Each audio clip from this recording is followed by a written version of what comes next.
The NBA Finals. This is what people would call the pinnacle of basketball. After getting past the grueling 82-game season to get your eventual seeding, you then have to now face the same team up to 7 times apiece for 3 rounds to get to the finals to represent your conference, to compete against the winner of the other side, to go and claim that Larry O'Brien trophy and be put in the history books. And Stephen Curry getting his first ever finals MVP after 3 unsuccessful previous tries, I think it's time to finally rank the last 10 NBA Finals, put them on a tier list, and reminisce on just how good, or in some cases bad or mid, some of these NBA Finals matchups were. And just like my last tier list video, we have to set some ground rules to put everything on an even playing field. And the way I'll be looking at all 10 of these Finals matchups is by entertainment value, difficulty of getting said ring, dialogue of the series, and of course moments that define the series in general. And to keep things fair, moments outside of the Finals will not be considered in each ranking, just the NBA Finals itself. But as usual, this will be a long one, so strap in, enjoy the video, and thank you for helping me reach 50,000 subscribers and hopefully more to come. But with all that out of the way, you already know who it is. Roll it! 3, 2, 1. Weights in the weight room, so he stitched up in the left. He ain't doing all that.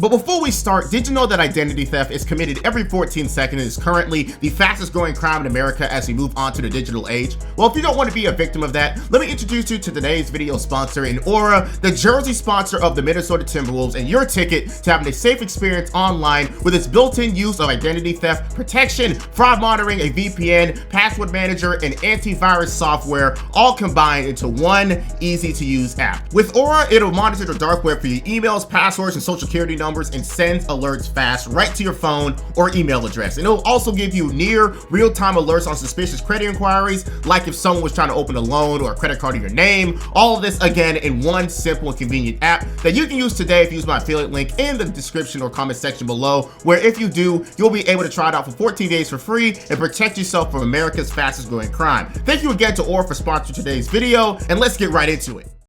The 2012-13 NBA Finals. As we all know, this NBA Finals matchup had a lot going for it from day one of the matchup being finalized. The Miami Heat versus the San Antonio Spurs. The Miami Heat, who were absolutely the best team in the NBA, being led by Lebron James, Dwayne Wade, and Chris Bosh, who had one of the best offenses and defenses in the NBA, being top 10 in both of those categories, and who came off winning their first championship together already after promising somewhat to the city of Miami that South Beach will be a dynasty with the 3 together. But we also know you 3 kings came down here to win championships. Not 1, championships. Not 2. LeBron, tell us about that. Not 2, not 3, not 4, not 5, not 6, not 7. Hey, and when I say that, I really believe it. But with their matchup in the San Antonio Spurs, they also had a lot of interesting dialogue and media takes all around, as this Spurs team is the same franchise that blocked away LeBron James from winning a first championship a half decade ago, and is still running strong with their core of Tim Duncan, who at that time was 36 by the way, Tony Parker, and Manu Ginobili, but also had a lot of strong depth just like the Miami Heat. But with that stage set, these two teams were already very evenly matched, and we got exactly what we wanted out of these two teams, who were the best of their conferences. 2 straight games of hard-fought basketball, with game 1 ending in a tight 4-point game for the Spurs, barely scraping by with Tony Parker sealing the game at the line, while the Spurs mainly played from behind. In game 2, you had an all-around effort for the Miami Heat, as 5 players scored in double digits in a commanding 103-84 win for the Heat. And in game 3, it became the Danny Green show, as he hit 7 threes in 9 attempts in a turnaround blowout of 113-77. From game 2 to game 5, the trend stayed the same. It became a game of who can outsmart the other between Greg Popovich and the 5th-year coach Erik Spoelstra, who both had very different styles of basketballs that counteracted the other side. On one side with Greg Popovich, he was still running his old school and effective 2 big man lineup with 2 near 7-footers in Tim Duncan and Tiago Splitter, as they try to overwhelm the Heat in the paint and find shooters on the outside like a Danny Green, while Erik Spoelstra was trying to overwhelm the Spurs with their youth, athleticism, and stretch big play from Chris Bosh to open up opportunities for LeBron and D-Wade in the paint. But as we all know, the truly interesting and series-defining games for this series came down in Games 6 and 7 for the Miami Heat. Being down 3-2 to the Spurs and having home court advantage from that point on, Miami had to squeak out 2 more wins with their backs against the wall. Game 6 comes down to them still being outmatched after losing 2 straight games, with the Heat being down 7 points to start off the fourth and final quarter. But in this fourth quarter, LeBron James awoken and truly shown his progress since the last time he's lost against the Spurs in the finals as a young Cleveland Cavalier, scoring 16 points in the fourth quarter of that game, going 7-11 on the field during that time. And with 20 seconds left on the clock, LeBron James will hit his final point of the night, a 3-pointer from the assist of Mike Miller. But as you can see, the Heat are still down 2 points, soon to be 3 after a Kawhi Leonard free throw. And with Chris Bosh coming into the game for Mike Miller, this substitution setup was one of the best moments in NBA Finals history after the second missed free throw from Kawhi Leonard. And just like that, the Miami Heat and Spurs went into overtime to once again fight for a chance at the NBA Finals trophy. But with barely anyone watching in the arena as Heat fans decided to leave the game prematurely. 28 seconds left. The Heat down by 5. Behind Spurs guard Manu Ginobili, you can see them. Fans bailing. Some filing out past a stone-faced Pat Riley. I started seeing all these people leave when we have about 30 seconds left, and I was like, you can't walk out on the Heat. But they did, and guess what? Game 6. They want back in for this. Just went into overtime. And everyone is trying to get back in. Let us in. We have our tickets. There's history in the making. With like a couple seconds left and we thought we gonna lose. Yeah. So now suddenly you see people walk back to the stadium. You can see them running back to the arena, but no re-entry, shut out. Watching those final golden moments on a monitor through a glass door. Hardcore fans venting on sports radio. All those Heat haters out there that thought it was all over 30 seconds before the game was over, well, here's a surprise for you, baby. Miami's back in it. But it did reinforce the stereotype that we have in Miami of short attention span. We like the sparkly things. We're bandwagon. And I think this team deserved more than... But either way, with or without a crowd, the game still goes on as the Heat once again scrape by with a 3-point win. And then finally, Game 7 of the pinnacle of basketball, the NBA Finals, where LeBron James decides to end this series once and for all with a masterclass game of his own and a series-high 37 points to end the Spurs, leading the entire fourth quarter and winning his second ever NBA championship. Once again, this series came with a lot of things to look at and enjoy from start to finish, from narrative's sake and play of the players. LeBron James finally getting past the hurdle that stood in front of him when he's trying to win his first championship in Cleveland. The Big Three making their promise to South Beach seem more plausible. And of course, the legendary play and shot from Ray Allen we all look out nowadays as something that potentially saved LeBron James's career. I myself do not agree with that. He simply was just doing what he was paid to do. End the story. But with that being said, with all the things that went into this series, I believe the ranking appropriate for this finals matchup will be an A. A lot of things went into this series, making it one of the best ones of all time, and especially on this list, as it is a great start to this video as we look at the rest of the 9. Going into the 2013-14 NBA Finals, we once again come upon a finals that was headlined by the San Antonio Spurs and the Miami Heat. Now, as you all remember for the 2013 Finals, the contest between the two teams were absolutely even in powers and talent all over, with a well-coached team with aging superstars, and on the Heat, a newly created super team who added much-needed assistance that put them truly above the competition. But coming into this series, unlike last, there was a clear difference in talent compared to the year before. For one, the Spurs added Italian sharpshooter Marco Bellinelli, who became their best volume shooter on the team, averaging 43% from 3 on 3 attempts a game. And Kawhi Leonard continued to make strides in his game and was recognized for that, being an All-NBA defensive second-team member that year. And the Spurs themselves were the best team in the NBA standings-wise, with a record of 62-20. But representing the East, Miami Heat took a few hits after winning their second championship in 3 years and going into their infamous three-peat that only a few teams in NBA history have ever accomplished. 1 year after winning his last league MVP, LeBron James still went and became an all-around beast he usually was, getting all NBA and defensive team honors, but his teammate in Dwayne Wade, who was turning 33 at that time, going into the finals was showing signs of slowness and was slowly becoming more injury-riddled, only playing 55 games that year. And with Chris Bosh pretty much being the same and comfortable in his third-man role, D. Wade was becoming a worse second star, and it affected the team as he didn't average his usual numbers from the year before, and coming into the playoffs, it was the same story of D. Wade not looking his usual dominant self. But when you have LeBron James in his prime on your team, all of that really doesn't matter, or at least it masked over the problem due to him taking care of pretty much everything. But once again, as these two teams met, the difference in strength was absolutely shown to the world, and it was safe to say the Spurs this entire series could not be stopped in any way. And as in this series, the Spurs averaged over 50% shooting as a team the whole series, and over 46% from three as a team. Their offensive efficiency in the NBA Finals was ranked near the top when it comes to other teams throughout history, and anyone who is anyone can understand that Greg Popovich and the Spurs came back with a vengeance, as Greg Popovich and the core of Tim Duncan, Tony Parker, and Manu Ginobili were a perfect 4-0 in the finals up until that point. So when it came time for their rematch, they were extra motivated to take care of a debatably weaker Heat team. In this series right off the bat, you can tell the Heat were visibly weaker, as in game 1, the Spurs won by 15, with the team shooting 13 of 25 from 3 and 58% from the field, as the Heat were highlighted by LeBron James keeping them in the game. But at the midway point of the fourth quarter, things just started getting more and more in the Spurs' favor.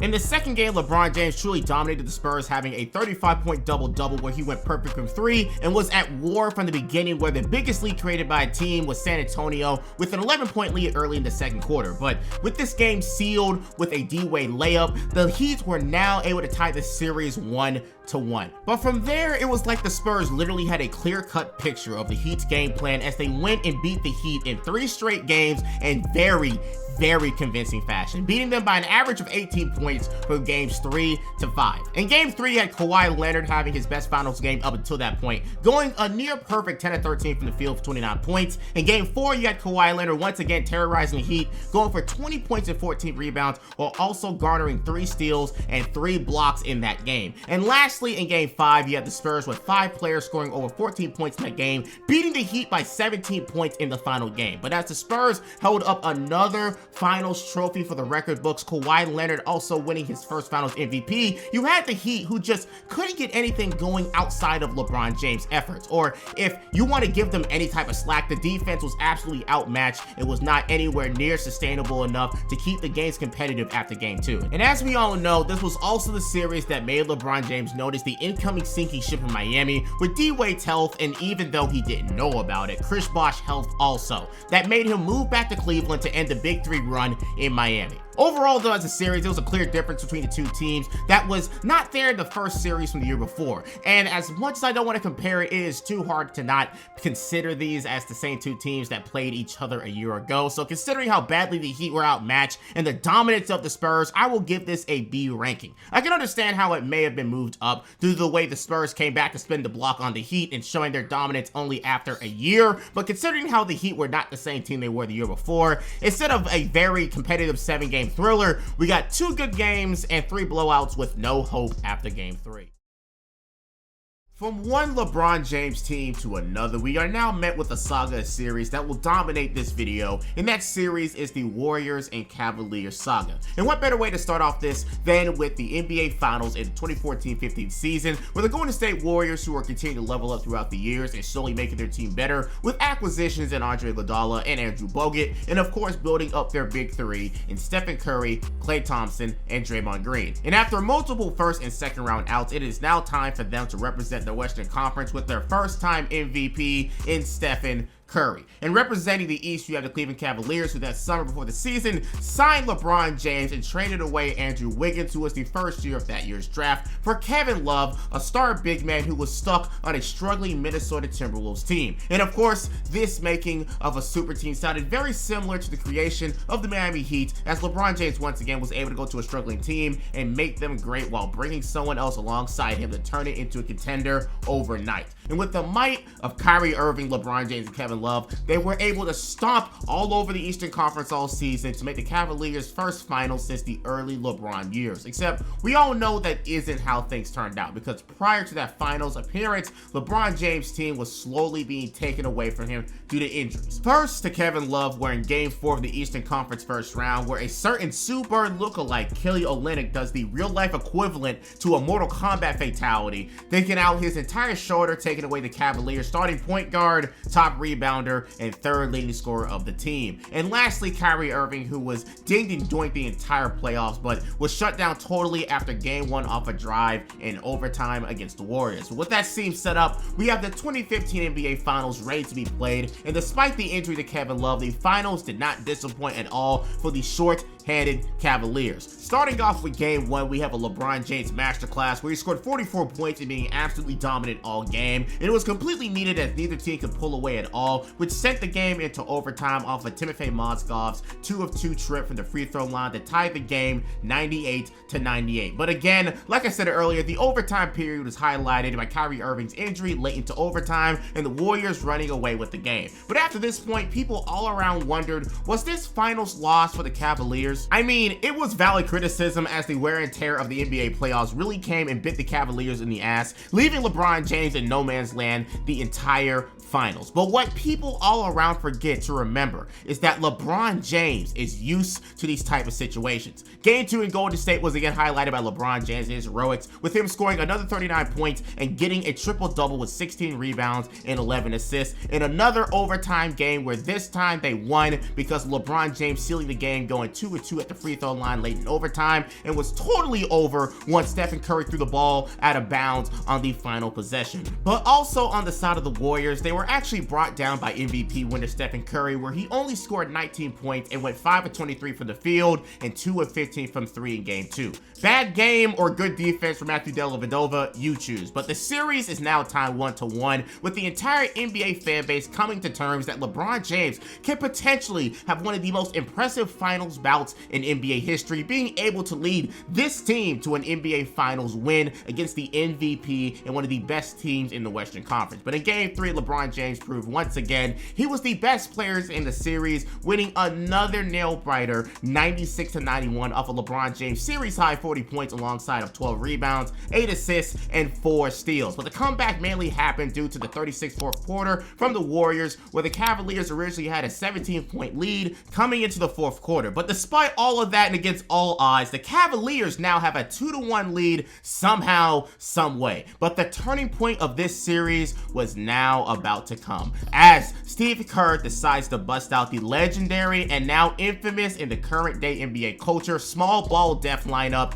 that revolutionized the NBA for years to come, as he decided to bench Andrew Bogut for Andre Iguodala and start Draymond Green at the 5 for the case of trying to slow down LeBron James and to fully provide switchability for the positions of 1 through 5. And it worked way too well, as this lineup caused LeBron-led Cavaliers to absolutely collapse offensively, at least for anyone who wasn't LeBron James, who was still impressing the masses, averaging 30 points a game. However, with this small ball lineup, LeBron James had splits of 39% from the field and 27% from 3, which showed that this lineup even affected him to an extent. But with Game 6 over and done with, the Warriors win their first championship in a long time, with Andre Iguodala winning Finals MVP for his defensive efforts against LeBron James. But due to a video made by Legend of Winning debunking that narrative, safe to say Stephen Curry was the de facto winner in retrospect. But anyways, overall, despite the injuries to Kyrie Irving and Kevin Love, this series had absolutely everything you want in the series. The star power of LeBron James coming through night after night, leading his team to victory despite his team's lack of other co-stars, close games every game, and a very underrated part of basketball, the coaching of Steve Kerr, who knew what he had to do to beat LeBron by introducing a small ball lineup that was more effective against him and would forever be a staple of Warriors basketball. In a vacuum compared to other finals we will talk about today, I will have to give this an A ranking on the tier list. Not the best of the best we'll see today, but damn near close when it comes to narrative, suspense, star power, and all-out basketball being played.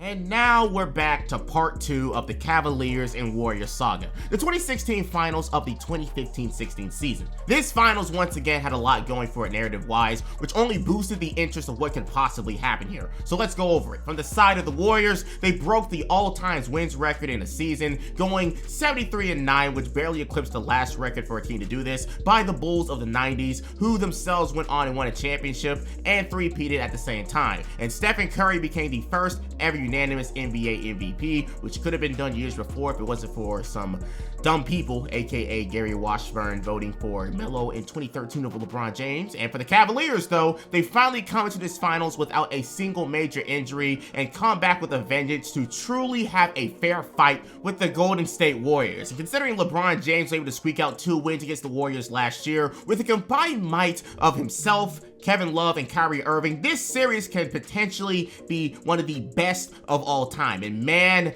one of the best of all time became. In game 1 and 2, you could argue that the might of a 73-19 was way too much for the Cavaliers, with scores of 89-104 and 110-77. These losses were anything but pretty, with game 1 where no one could make a shot on the Cavaliers, and in game 2, the Cavaliers decided to allow Draymond Green to shoot as much as he wanted, and he decided to take advantage of that opportunity, going 11 of 20 for the field for 28 points, even outscoring LeBron James, who had 19 points that game. Once again, submitting to the small ball lineup that had sports personalities everywhere, either praising the dominance of the Warriors or criticizing LeBron and the Cavs, and for good reason. The Cavaliers were not able to escape the defensive might of the Warriors and were not able to abuse Stephen Curry as the lone average defender in the starting lineup, while the Warriors and Steve Kerr were able to pick apart the Cavaliers defense, who that year were ranked 10th in the league, but certainly wasn't playing like it. But from game 3 and beyond, you can see a clear difference in play from the Cavaliers. Firstly, in game 3, you had a blowout that was a complete opposite of game 2 for the Warriors,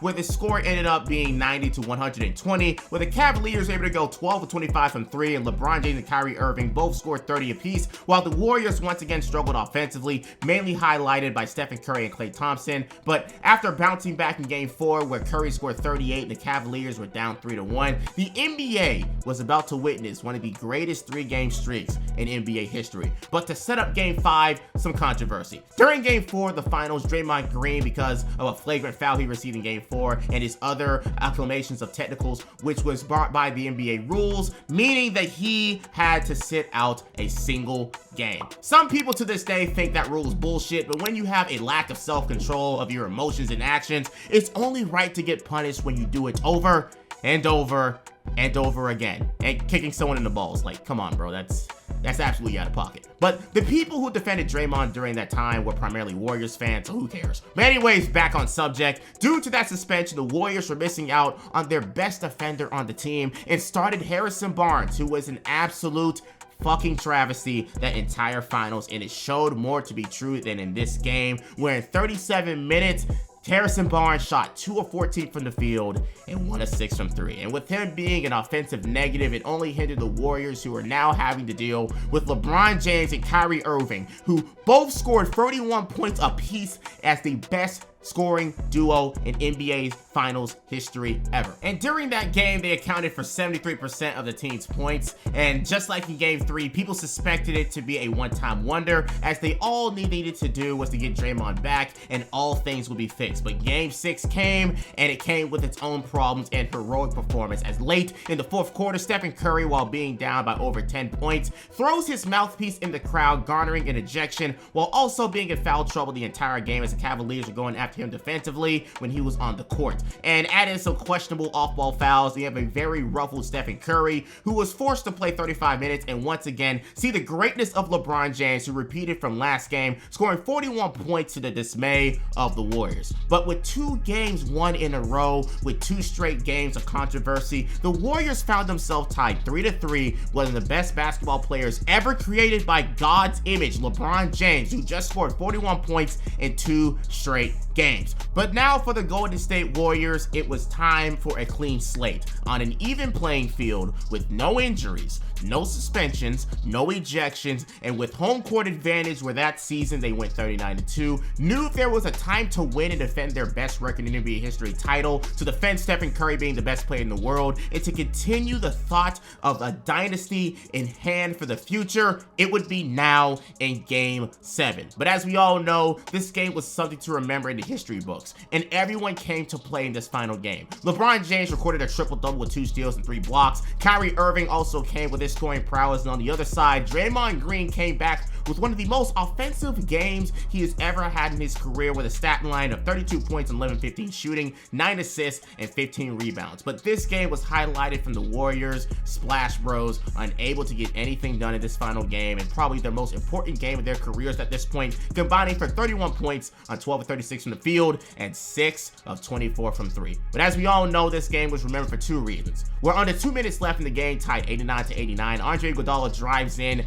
for a shot to miss off with seemingly clear coverage. LeBron James once again saves the day with a block from behind, where after a near minute of no scoring for both teams, the last field goal made was done from the efforts of Kyrie Irving isoing on Stephen Curry to seal the game away. And after 2 more free throws from LeBron to lead by 5, the game ends with LeBron James winning his 3rd ever championship and 1st ever in Cleveland Cavaliers franchise history. But overall, let's be real with ourselves, with the narratives, the drama, the star power at play, the moments, the meaning of this trophy, and of course the 1st ever 3-1 finals comeback, I can't dare give this championship any other consideration that isn't the S tier, at the pinnacle of all other final series in this video so far. Wait a second, did I hear the word repeat? Because that is exactly what we're getting for the 2016 finals of the 2015-16 season. Cleveland versus Golden State part 3. But this time, rather than LeBron James versus Stephen Curry and friends rivalry that we've all came to love and crave more of, we are greeted with another new face in this historic matchup. Kevin Wayne Durant, who signed with the Warriors after losing to them the last year, and would have been the Cavaliers matchup that year if it wasn't for KD blowing the 3-1 lead to that same Warriors team that blew a 3-1 lead after the fact. But either way you thunk it, we're forced to see if LeBron James can once again eclipse the realm of the basketball gods with this seemingly impossible situation. I mean, the Warriors that year looked as impressive, if not better, with KD, Klay, and Steph all averaging 20 points or more a game, Draymond Green winning DPOY that year, and even with their loss to depth, they still were as powerful as ever, just not in the strength and numbers type of powerful, more like we're gonna overwhelm you with star power type of powerful. But representing the East once again was the Cleveland Cavaliers, who looked eerily the same as ever. However, they, in their efforts in keeping up with the Joneses, aka Golden State, decided to care more about their offense than their defense, which led them to having the 3rd best offense in the NBA, which is good, but the 20th worst defense at the same time. Would that be enough to beat a super team that were also ranked as the 2nd best defense in the NBA defensive rating wise? I guess time will tell. But in the first game, where both of the teams were able to feel each other out, well, this first game kind of showed that it would not be the same as last year, as the Warriors did what they did best that year, scoring with their stars and defended with their depth, winning that game 113-91, a 22-point victory. Now, for some added context, 91 points for the Cavaliers accounted for what was quite literally their worst scoring game of the finals up until that point. I mean, the playoffs up until that point, which didn't set a great precedent for the future of this series, and due to that lacking defense, they allowed the Warriors to have KD and Curry combined for 66 points, and the only way for them to win this series was to simply outscore, and I mean this again, outscore the best defensive team in the league and one of the already best offensive teams in the league, which is basically quite impossible. Well, in game 2 though, the Warriors scored 132 points with KD, Klay, and Steph combining for 87, so that's again a no. And then in game 3, even with the Cavaliers only losing by 5, it was the same story. The KD, Klay, and Steph trio combined for 87 points. Now, once again, I ask you, was there any real hope for the Cavaliers at this point, where they either had no one who could play defense well enough against the best collective of scorers in the NBA, or just didn't choose to in an effort to try to outscore for, again, the best collective of scorers in the NBA. Well, in game 4, to avoid the sweep, there seemed to be a tiny bit of hope as the Cavaliers won. However, they had to score 137 points in order to do so, and the Warriors shot 28% from 3 at the same time. You can imagine the common discourse being, oh, if LeBron James did it once, then he can surely do it again. But what people had to understand is that this is not the same Cavaliers team from the year before. That Cavaliers team had defensive depth and cared to play defense, but Tyronn Lue decided that next season to maximize on their offensive output, and when they tried to address the defensive issue by adding someone like Andrew Bogut, who literally sustained a year-ending injury 10 seconds into his Cavaliers debut, it was safe to say that they just went back to what worked. But against a team as well-rounded, as dominant as the Warriors, there were going to be a brick wall to come for any team that isn't as sound offensively and defensively as them, like the Rockets, who took them to 7 games the next year until a certain incident happened that we won't talk about. But in game 5, with a brand new confidence found, the Cavaliers again were down 3-1. But again, the Cavaliers found themselves outmatched, but honestly, LeBron did what he did in 2015 once again, scoring 41 points in the game. Whoever heard that one before. But like I said earlier, just like how there's a stark difference between the Warriors the year before to now, the same can be said about the Cavaliers from last year to now, where 41 points won't be enough if the team can't stop KD and Stephen Curry, and weirdly enough, 6-man Andre Iguodala that game. All in all, the Cavaliers lose in honorable fashion in a gentleman's sweep, but obviously not a lot of people had much hope for them as they were down 3-1 like last year due to the stark difference in the matchup. But for this entire series though, I'm gonna have to give this a ranking of the C tier. Just like in a repeat of the Spurs and Heat between the 1 year difference, the two teams changed things up so drastically that the next time they went against each other just was not the same. And due to that, a lot of the zest from the series the year before kind of lost all of its hype due to it. Going from a 7-game 3-1 comeback thriller to getting butt fucked by KD doesn't seem like the best 1 year turnaround people would like. Even taking that away from it, it still was just KD flexing on the Cavs for 5 games. Not fun, not competitive, 5 out of 10 finals. Wait, did I just say deja vu? Because that's exactly what you're going through right now with the Warriors and Cavaliers finals part 4. And as for the first two went from competitive to even more competitive, the latter of the two went from dominance to even more dominance from the side of the Warriors. But as usual, let's set up the matchup. The Warriors look a lot more vulnerable than they did the year before, where they lost 1 playoff game the entire playoff run, ending their year with a record of 58-24, mainly due to the lingering injuries to Stephen Curry that season. But proving that point more and more, the Warriors went from sweeping teams routinely in the playoffs to not even losing a game in the Western Conference playoffs at all, to being tested by the Spurs until a certain incident happened to Kawhi Leonard and was brought to the brink of elimination by the hands of James Harden and the Houston Rockets until again a certain incident involving 3-pointers decided to happen at the worst time in sports history. But with that, the Warriors were able to make their 4th straight finals, while the Cavaliers had a less than stellar time coming up until that point, as people doubted they would even make the finals in the first place. And as we all know, it was due to Kyrie Irving wanting to leave for greener pastures, no pun intended, and LeBron James replacing basically his entire team in 1 season, ending their season with a 50-32 record, which was good for the 4th seed. But as we all know, they had a man named LeBron James on their team who quite literally carried the Cavaliers team to the finals with multiple game winners, multiple 40-point performances, and humiliated an entire country in Canada, sweeping the 1 seed Toronto Raptors in the 2nd round. But with the finals matchup set up, we now have the Warriors and the Cavaliers part 4 ready for the viewing pleasure of NBA fans all over the world. And well, all I can say about it is this: what happens when you have a potential 7-game series between the 3rd ranked offense in the NBA and the 29th worst defense in the NBA? Well, you get a sweep due to the lack of defense. Starting in game 1, LeBron James was not willing to let himself go down 3-1 to win a championship again, so he came into game 1 in peak LeBron James form, scoring 51 of the Cavaliers' 114 points, almost 50% of the team's total points, to then lose. And even with the game being in the Cavaliers' hands at one point, outscoring the Warriors and having one of the largest leads in the game with 11 points, the Cavaliers maintained a nice pace of staying in the game to potentially win game 1 and stealing a game at the Warriors' home court. However, with Klay Thompson fouling George Hill with 4 seconds left in the game, everybody around the world knew Klay Thompson fucked up by giving a career 80% free throw shooter George Hill the chance to win the game. And after hitting the first one and tying the game, he proceeds to miss the second, to where J.R. Smith grabs grabs the rebound to the dismay of the Warriors, where he could win the game right then and there. That was thought to be impossible for this dysfunctional Cavaliers team. But he ran.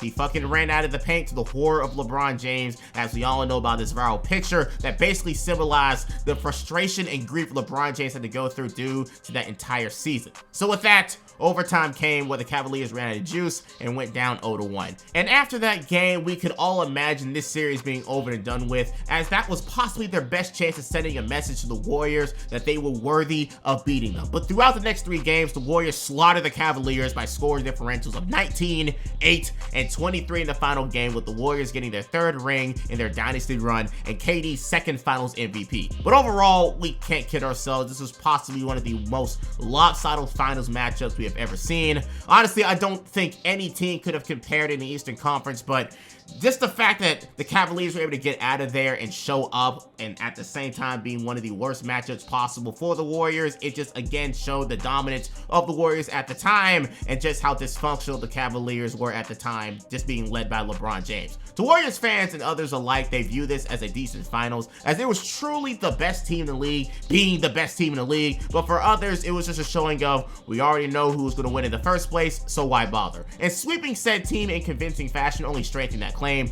But for me personally, I gotta put this in the bottom of the barrel, the F tier. Predictable, embarrassing, and not even competitive after game 1. However, I can't lie and say that I didn't laugh my ass off when J.R. Smith did what he did in game 1, while the rest of my family were raging at the television. Now that we're out of the internal limbo that was the Cavaliers and Warriors saga, now we can enjoy a new finals matchup in the 2017-18 season. The Toronto Raptors and the Golden State Warriors once again representing the Western Conference. While the Warriors were once again representing the West with minimal trouble being in their way and facing a Damian Lillard-led Trailblazers team in the Western Conference Finals, the Warriors now had a new trick up their sleeves, with DeMarcus Cousins now being a part of the super team train, giving them a whole starting lineup of former and current NBA All-Stars. But their playoff run was riddled with minor injuries all around said star players, like KD's injury in Game 6 versus the Houston Rockets that kept him out for almost the entire finals, DeMarcus Cousins being injured against the Clippers in the first round that kept him out until the finals, and of course, Klay Thompson's injury in the finals itself. Once again, it made the Warriors seem a lot more vulnerable for defeat as they came into the NBA Finals crippled, and they already lacked depth due to all the star power that they had taking up all the cap space. While representing the East, you had the Kawhi Leonard-led and very stacked Raptors team who had talent all around their roster. And as we all know, this team was highlighted by the dominance that was Kawhi Leonard terrorizing the East in mainly the Bucks series and the Philadelphia series offensively and defensively, averaging 32 points a game while flirting with a 50-40-90 split during the whole time frame. And with depth all around like Kyle Lowry, MIP winner Pascal Siakam, and newly traded for Marc Gasol and others, we were in for a very competitive series with the Splash Bros versus the Raptors, and off the gate, it did not disappoint. In game 1, you had an absolute masterclass in offensive talent showing off, with Marc Gasol, Pascal Siakam, and Kawhi Leonard all combining for 75 to the Raptors' 118 points, where they dominated the shorthanded Warriors team, who was starting Jordan Bell and a 36-year-old Andre Iguodala in the spots where DeMarcus Cousins and KD would be. In game 2, the Warriors were able to squeak out a win over the Raptors, with the Splash Bros combining for 48 points, while the Raptors had some struggles with their own stars offensively, but it also came with an injury to Klay Thompson's leg, which led to him being out in game 3, losing another piece to the giant puzzle the Warriors had. And in game 3, the entire starting lineup for the Raptors all went off, scoring over 17 points apiece in a dominant display, beating the Warriors 123 to 109. And while that went down, Curry was forced to carry the Warriors the whole game, scoring 47 points and 6 threes in that effort. But as they abandoned the strength in numbers ideal that they was praised for years back, injuries took away their stars and led him to having to do everything just to win. Kind of feels like a certain LeBron James storyline in his first finals back in Cleveland. The irony. But anyways, game 4 comes around with Klay Thompson back in the lineup, but with another loss that puts them down 3-1. And with a 36-point performance from Kawhi Leonard and allowing Serge Ibaka to score 20 points off the bench, again shows just how good offensively all around this Raptors team was. But again, they are now down 3-1. What can the Warriors do to be able to have any hope to come back and win their 3rd straight ring? Something thing not done since the Shaq and Kobe Lakers? Well, they did have one little secret ingredient up their sleeve they have yet to put in this equation, and that was Kevin Durant, who was considering coming back but did not know how his health was at the time. But after getting the go-ahead by team doctors, he stood up for Game 5 to help. However, he was injured only 11 minutes in that game, which scared people all around the world, unless you're a Canadian, because then you actually cheered because of that injury, as we saw people in the finals do. Down the other end, and Durant grabbing that right leg.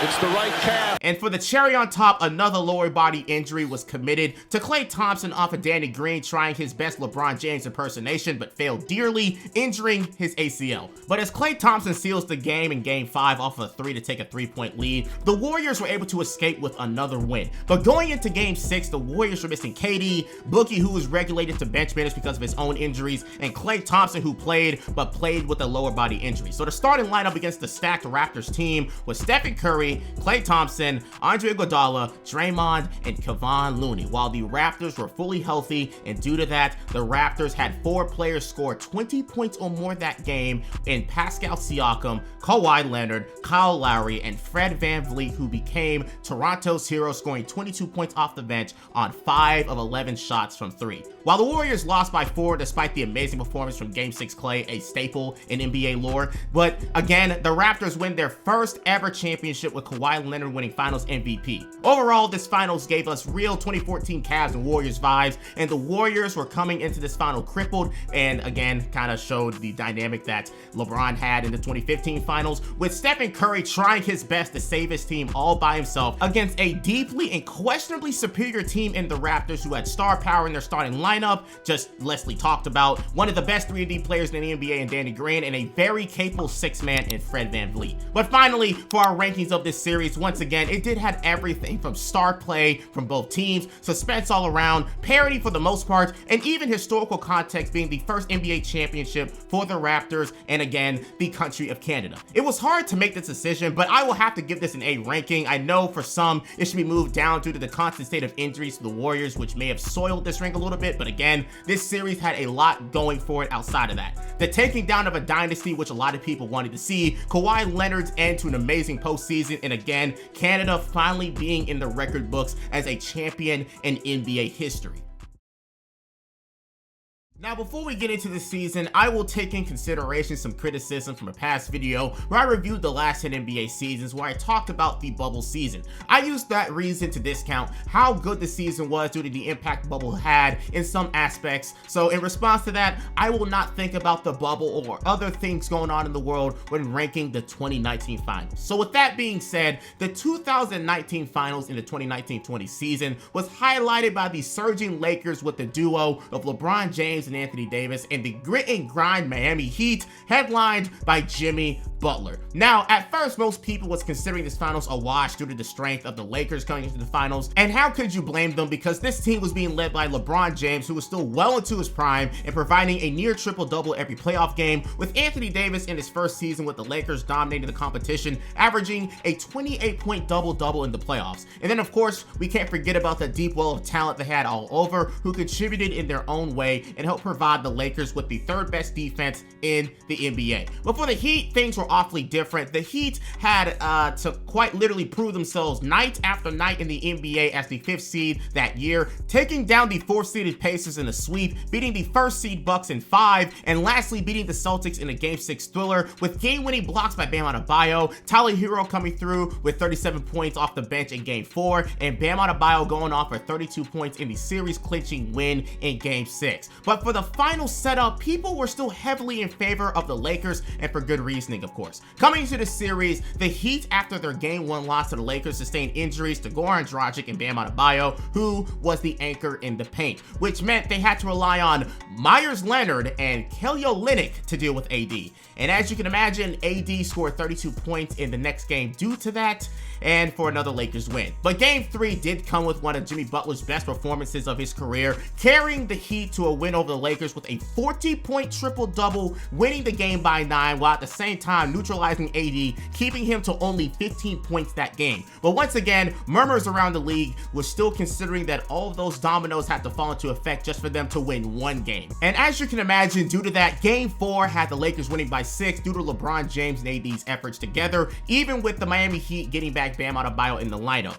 But now, once again, a 3-1 deficit where the NBA predicted that LeBron James would go on to provide the nail in the coffin to attain his 4th championship in Game 5, which he attempted to do, going for 40 points in the potential series-clinching game. However, the Heat hitting almost 50% of their threes that included Duncan Robinson going 7 of 13 from 3, the Heat had the Lakers down 1 with 16 seconds left. And as the Lakers called their timeout to devise a strategy to win this game and win another championship for the land of purple and gold, LeBron James drives in, attracting 4 defenders, and as he passes the ball out to Danny Green, who had a wide open shot to seal the game away, the ball hit the front of the rim where Markieff Morris retains the ball, attempts to pass it to AD when LeBron James was open for a corner 3, and the Lakers lose another close one. Now, after that game, people debated whether LeBron James should have or should have not taken the shot himself, considering he's a one-of-a-kind human specimen that could damn well take the contact and make it with the bare minimum of getting a foul call. But to some, he made the right decision to pass it out to an open shooter, and to some, it was the wrong decision, and the best player got to take the last shot. Honestly, however it goes, I think it would have been the right decision for him to do either. But with a 3-2 deficit still in place, the Lakers only needed one more win to win this championship, and that's exactly what they did, winning by 7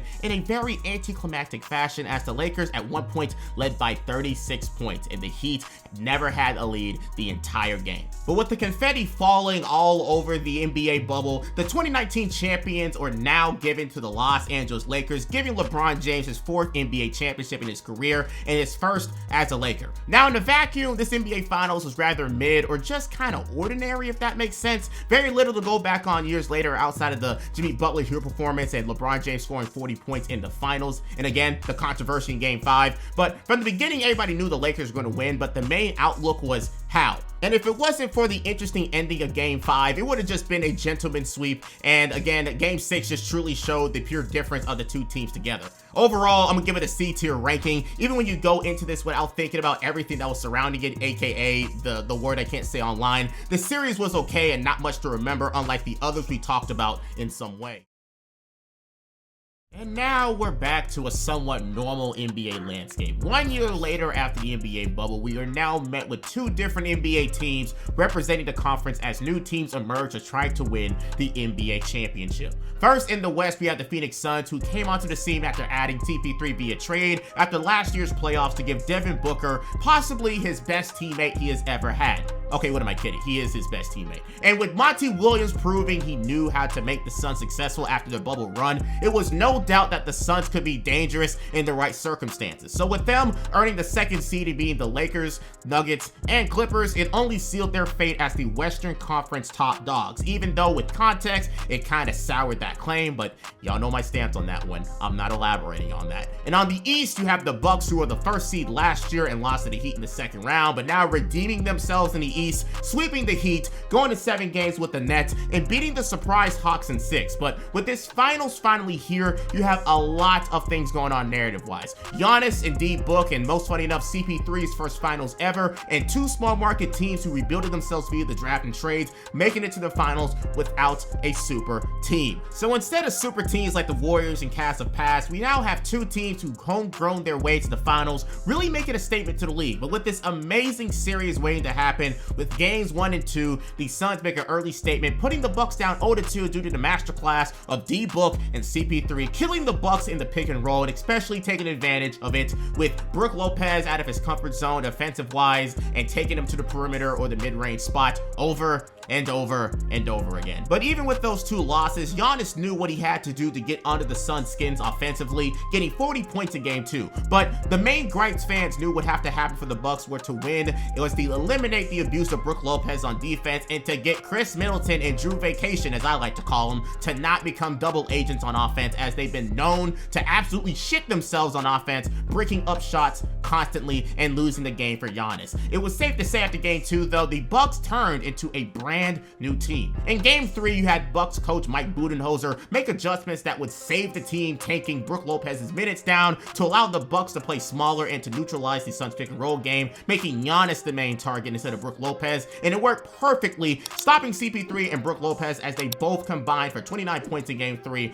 on 11 of 28 shooting, which again the Bucks won by 20. And in Game 4, it's the same story as Brook Lopez received even less minutes in Game 3 to make the reason the Suns win again was the abuse of somebody else not named Brook Lopez. And Devin Booker decided to turn around and score 42 points of his own accord, showing off that he didn't need to abuse Brook to compete in the finals. However, someone else couldn't say the same in Chris Paul, who only scored 10 points and turned over the ball 5 times, and the most crucial one being with the Suns being down 2 points as he turned over the ball with 30 seconds left to allow the Bucks to be up 4. And let's not forget that Chris Middleton tapped into his Middleton magic, and it was often called during the broadcast, scoring 40 points himself. Next, in Game 5, with the series now tied, the narrative was going back in the Bucks' favor as it now seemed like they solved the puzzle of the Suns and making it where it became way easy to defeat them. However, Game 5 was anything but that, as it was a shootout by both teams, with the Bucks winning 123 to 119. On the Bucks side, you had their big three combining for 88 points together, while the Suns' big three combined for 81. However, with both teams seeming to blow each other out at one point, with both teams blowing out double-digit leads at one point,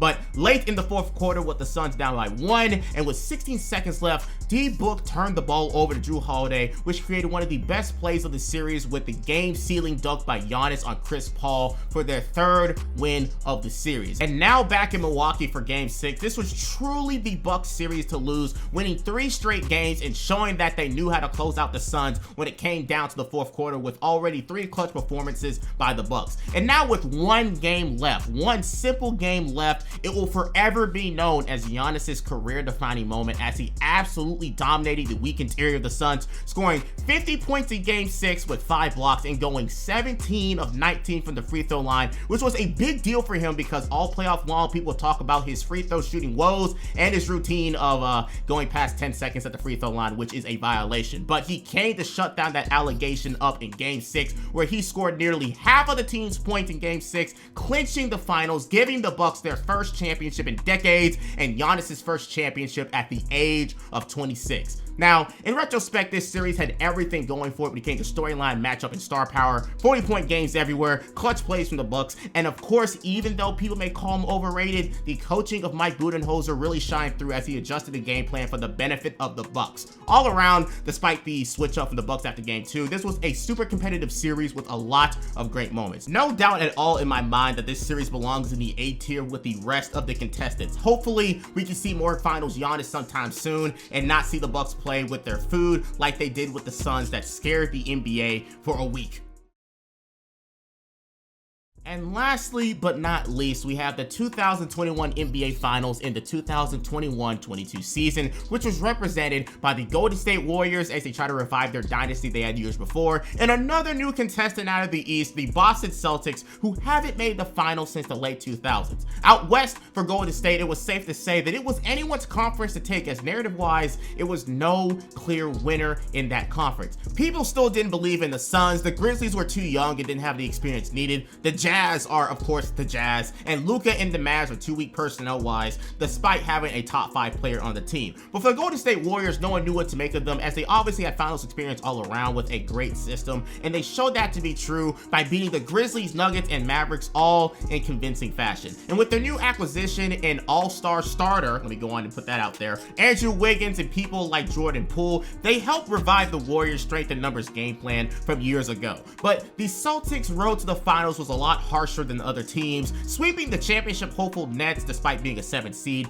going to 7 games with the Bucks, which literally came down to Grant Williams' 3-point masterclass, making 9 threes in Game 7, and again going down to 7 games with the Heat, who once again came down to a game-winning shot attempt for Jimmy Butler, where he missed to go to his 2nd finals in 3 years. So now we have the Celtics, who are battle-tested and was one of the top teams in the second half of the season with Jason Tatum, Jaylen Brown, Defensive Player of the Year Marcus Smart, and other other DPOY candidates in Al Horford and Robert Williams. So with the context set up, people all around once again didn't know what to make of this matchup. On one hand, you had the Warriors, who are already championship experienced but seem very vulnerable at times, but with the backing of Stephen Curry and the coaching of Steve Kerr. And on the other hand, you had the defensive juggernaut Celtics with their 1-2 punch of the Jays and Jaylen Brown and Jason Tatum. So people were kind of tongue-tied on who they thought was going to win, but this series was the definition of a back and forth. Game 1 saw the Warriors getting shot out the gym with a combination of Al Horford, Derek White, and Marcus Smart combining for 15 of 23 from 3, which they end up losing by 12. In Game 2, the Warriors forced the Celtics to turn over the ball 18 times and led the game by as much as 29. And in Game 3, despite Stephen Curry having one of his most efficient games in his finals career, scoring 31 points on 12 of 22 from the field and 6 of 11 from 3, was outmatched by the Celtics, who had 3 guys score over 20 points that game, and once again was a blowout, being up by as much as 18.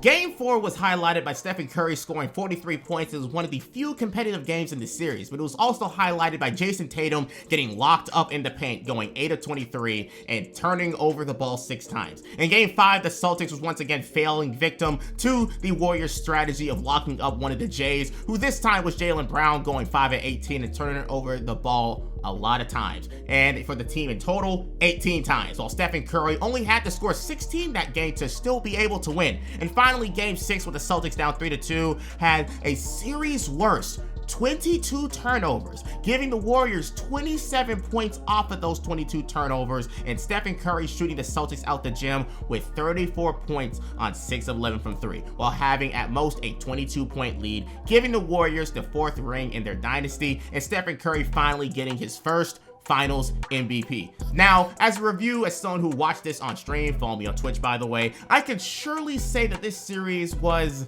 7 out of 10. It was kind of mid, not the most competitive basketball compared to others on this list. The Celtics out the gate were outmatched from a coaching standpoint, getting routed by Steve Kerr and his game plans, which caused the Celtics to play themselves into a pit, averaging 16 turnovers this series as a team. And I think the most baffling thing about the Celtics this series was the constant playing under of screens on the best shooter of all time that allowed him to have so many great performances at the same time. Now, of course, if he played over it, he could still have the same numbers, but they just made it way too easy for him. All around, interestingly mid-series that was highlighted by the sheer difference of coaching of Steve Kerr to Ime Udoka. And once again, the blowouts, the scores at the end don't really highlight it, but anyone who was watching the playoffs this entire time can understand the pain we all had to go through with the lack of close games in that year's playoffs in general. I'm happy to see Steph win his first Finals MVP, but man, the Celtics couldn't have made it any easier for them, could they? C on the tier list for sure, and if they come back this season, I expect a way better showing.